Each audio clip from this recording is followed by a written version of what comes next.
প্রকৃতি আমাদের প্রতিদিন কিছু না কিছু শেখায়। একটা বিষয় লক্ষ্য করেছেন, বাগানের সবচেয়ে সুন্দর ফুলটির সুবাসও কিন্তু বাতাসের গতির উপর নির্ভর করে। বাতাস যেদিকে বয় সুবাস সেদিকেই যায়, অর্থাৎ প্রকৃতির শক্তিও সীমানায় আবদ্ধ। আচার্য চাণক্য বলেছিলেন, ফুলের সুবাস কেবল বাতাসের দিকেই ছড়ায়, কিন্তু একজন মানুষের মহত্ব বা তার ভালো কাজ চারিদিকে ছড়িয়ে পড়ে। বাতাস থেমে গেলে ফুলের ঘ্রাণও থেমে যায়, কিন্তু মানুষের কর্ম কোনো বাতাসের উপর নির্ভর করে না। আপনি যখন কারো বিপদে পাশে দাঁড়ান, যখন সততার পথে চলেন, তখন আপনার সেই কাজের কথা শুধু আপনার পরিচিত মহলে সীমাবদ্ধ থাকে না।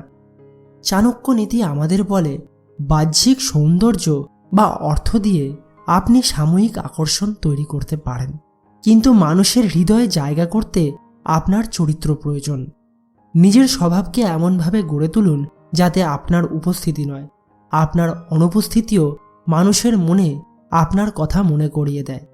সফলতা মানে কেবল ব্যাংক ব্যালেন্স নয়, আসল সফলতা হলো আপনার ব্যবহারের কারণে সমাজ আপনাকে কিভাবে চিনবে।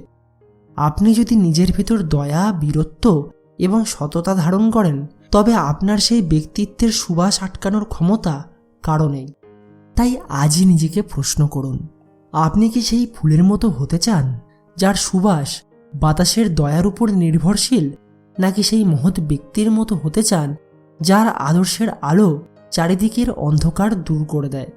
মনে রাখবেন, সুগন্ধি দিয়ে শরীরকে নয়, কর্ম দিয়ে নিজের নামকে উজ্জ্বল করুন।